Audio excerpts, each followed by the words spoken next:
Hello students, after a long hiatus I am back in the channel.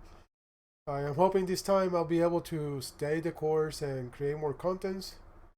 I have a passion for teaching, and since I am not teaching anymore, I kind of miss that part of my professional life. So without further ado, I would like to start talking about today's topic, which is the Null Object Pattern.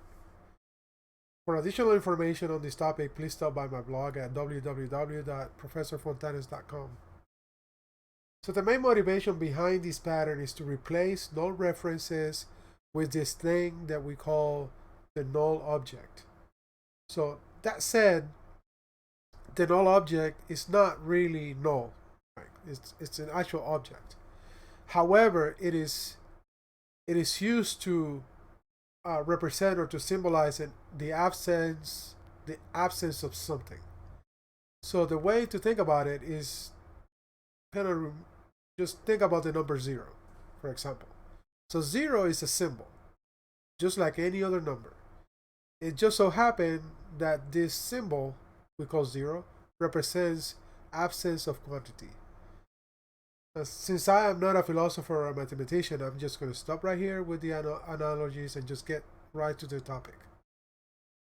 So to demonstrate, I've created these classes ahead of time just to keep this video short. First of all, I created these my two classes, the classes that I need to create null objects for. And in this example, you can see this element class right here and this model class. And the element class just had 2 string fields with getters and setters, and overridden to string method. The model class is just a collection of these elements, and just getters and setters, and overridden to string method. And so you can see from these 2 examples, they're nothing but plain old Java objects. There's nothing special about these classes. Right? They're just data holders, containers of data. And so to demonstrate, I created this null object demo. But before I go into the demo, I want to show you that these null object classes are also nothing really out of the ordinary. And so at first look, you can see they resemble very closely the class that they're extending. So in the case of the null element class, it has the get name and the set name, get value and set value that you will expect to be on the superclass. In this case, this class that is extending element is overriding this so that we can basically do the purpose of the null pattern, which is do nothing. And the overridden to string method. And so one thing to point out is that this class doesn't have any fields, and the classes of the superclass are private. And so what we're doing is through the constructor, we're initializing this object to some bogus value that cannot be changed, because as you can see, the setters do nothing. So you can see the setter here, the setter here. They don't do anything. So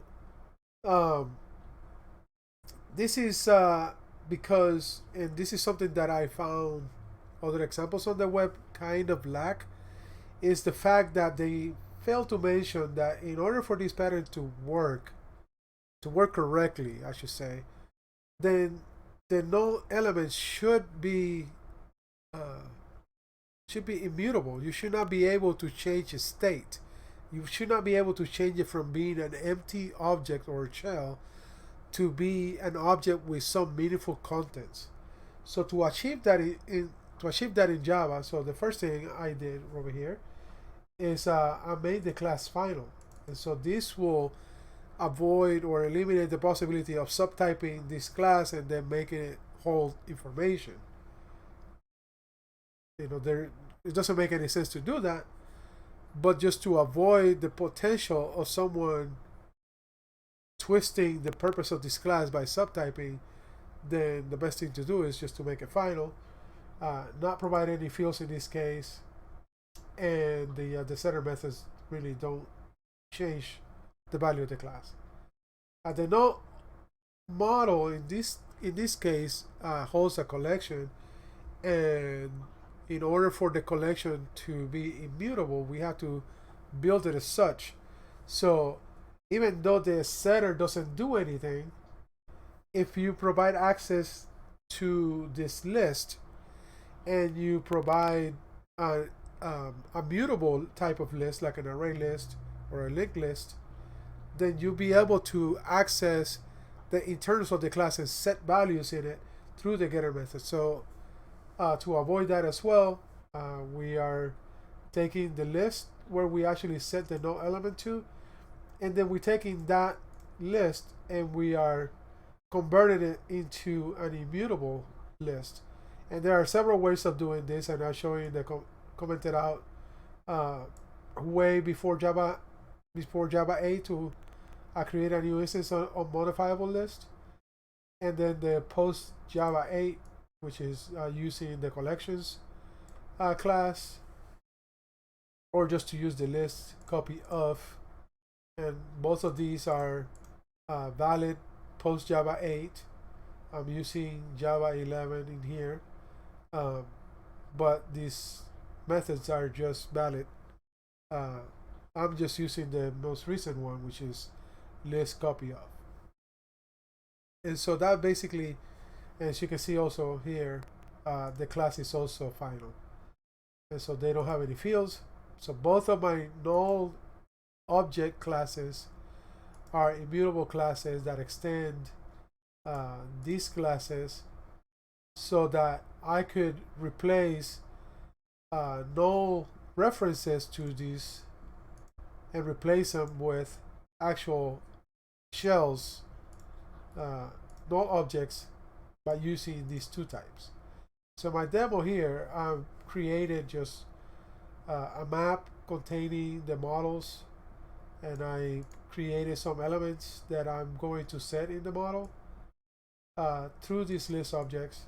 So I'm adding the first two elements to the list element 1 and the last two to list element 2, and then subsequently I'm adding the lists that I created here to the different models, and then I'm setting these models in the map.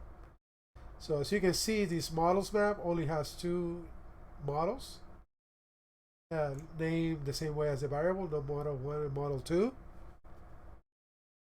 And then I'm actually querying, asking the model to give me a model matching the key that I'm passing. And so you will see that, obviously by logic, these two will return model 1 and model 2 respectively. But if I pass some key that doesn't exist on the map, it will return null. And so we can see that from the actual Java doc of the model class. If you were to examine the map API, you will see that it says that if you provide a value to you provide a key value, actually it's right here. If you provide a key value, it will return null. And so this will be a bad thing, because if you don't check the return value of this get function, then it will result in a null pointer exception. But before we get to that, I'm going to run this class real quick, and I'll show you that indeed model 3 over here is returning null. So if I uncomment these other two lines, and I will just comment this one out for a second, and I run this, and you will see that excuse me, you will see that executing this line 50 over here results in a null pointer exception, because this model is a null object, and you cannot call functions on nothing. And so this is where we're going to take advantage of the null object pattern, so that we can indeed replace this null reference with a null object. And so to do that, I created a function that uses Java lambda expressions. And I'm not going to get into how lambda works, but basically you can deduce by the name of the functions that I'm calling is that I'm passing a key to this function along with the map, and then I'm actually querying the map to looking for a matching case, and I will return either the first match, and remember, if I try to pass an invalid value, the map will return null. So it will return the first match, or it will return a null model. And so this is what I'm doing in my substitution. So I'm using this lambda expression to get a value on the map, and if I don't get a value on the map and I get a null instead, then I'm replacing that null reference with a null object. And so I'm going to run the code again, and this time instead of invoking the map directly, what I will do is I'm actually calling the function get model, where that will return a null model over here. And I just use that because I know this is returning null model, but if you're doing this in a real application, you will use a more beautiful name than the one that I'm using in this example, but you get the idea. The idea is that I'm calling this method, and if I don't get an actual tangible object, I will replace that null with this. And so I'm going to run this example, and here you go. I'm able to call on this object the get element, get the first, and get name, and that's what is being printed out over here. So you can see I can do this without the need of conditionals. I don't need to check if this return object is not null or no, right? I don't have to do that check. I can continue use this without having to do any kind of check, which means you don't have to branch off by doing if else, which means your code is less complex, and also it's more robust because the code will not break by trying to invoke something on an object that is null. And so that's all I have. If you want to get more information about how to use this on a real application, in my blog I share an experience on how I use this pattern to implement something on a real application. So I hope that you stop by.